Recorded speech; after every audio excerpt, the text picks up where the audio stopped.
ជាប្រចាំឆ្នាំលោកញាលោកទាវក្រុមគ្រួសារបងប្អូនកេនទៀនហើយយើងជារឿយហើយបន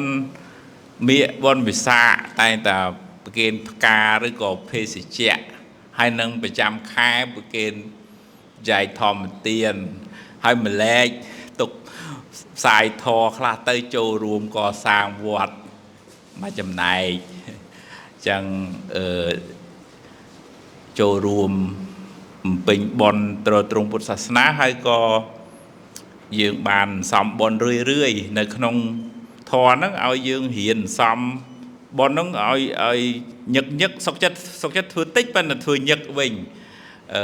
បើយើងមានច្រើនយើងធ្វើច្រើនដោយអាណាធិបិណ្ឌកសេដ្ឋីសម័យពុទ្ធលោកធ្វើបុណ្យច្រើនលោកជ្រះថ្លាខ្លាំងមួយថ្ងៃ500អង្គអីនោះមុនលោកឆាន់ណាពីដើមប៉ុន្តែគ្រាន់តែគេពីដើមគេមិនពិបាករៀបចានរៀបឆ្នាំងអីទេណាញោមគេដួសដាក់បាតហើយលោកឆាន់តែក្នុងបាតហ្នឹងអញ្ចឹង500អង្គក៏គ្មានរវល់ញោមហ្មងណាបើលោកឆាន់ក្នុងបាតហ្នឹងជួនកាល1000អង្គ2000អង្គហើយយូរទៅវាធ្លាប់ថាតើបានធ្វើបានសប្បាយចិត្តអញ្ចឹងណាញោមណាដូចញាតិញោមញៀនកាហ្វេអញ្ចឹងតើបានហូបកាហ្វេបានសប្បាយចិត្តបានដូចថាលេងសូវអបសក់អញ្ចឹងយ៉ាងណាអ្នកដែលទម្លាប់ធ្វើបុណ្យទៅដូចម្ចាស់ពហិនេះជំរាបញោមញ៉ាគាត់ធ្លាប់ធ្វើទានដាក់បាតលោកតាំងពីក្មេងមករហូតដល់ពេលចាស់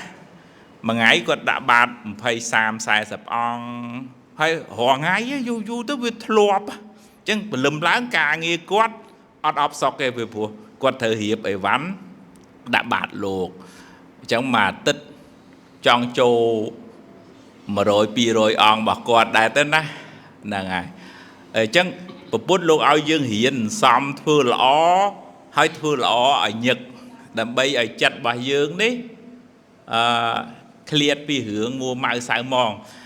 តែយើងអត់សូវធ្វើល្អវានឹកឃើញតែរឿងមិនល្អអានេះខឹងអញអានេះចំណែនអញអានេះស្អប់អញអានេះខ្ចីលុយអញមិនសងអានេះអញ្ចេះវានឹកឃើញរឿងខុសណាដល់ពេលយើងធ្វើល្អទៅអូតូម៉ាទិកវាភ្លេចអារឿងហ្នឹងតើណាយើងយល់តាវាភ្លេចអានេះចំណែនអញអានេះស្អប់អញអានេះឌឺអញបាត់អាហ្នឹងហើយបើយើងបដ ாய் ចិត្តទៅគិតរឿងខុសនឹងច្រើនយើងនឹងឯងអ្នកមានទុកណាទាំងអស់គ្នាយើងក្មេងៗហ្នឹងហើយសែតអីហ្នឹងអាហ្នឹងសើបាបតាឡើង stress ពិបាកចិត្តអីហ្នឹងសិតតែក្រុមបងប្អូនចដូនមួយបាបហើយណាហ្នឹងហើយអញ្ចឹងយើងរៀនកាត់បន្ថយកុំឲ្យរឿងពិបាកចិត្តហ្នឹងមកនៅក្នុងចិត្តរៀនរើបំរាស់មកធ្វើម៉េចឲ្យយើងសប្បាយចិត្តធ្វើល្អវិញណាញោមណាយើងចែកទានទៅអ្នកមានទ្រព្យអីគឺក៏ stress បាក់ចិត្តដើរធ្វើបុណ្យរៀងបាត់ stress មកពេលដែរអញ្ចឹងណាហើយនឹងយើងស្ដាប់ធម៌យើងរក្សាសិលអីទៀតទៅយើងអាច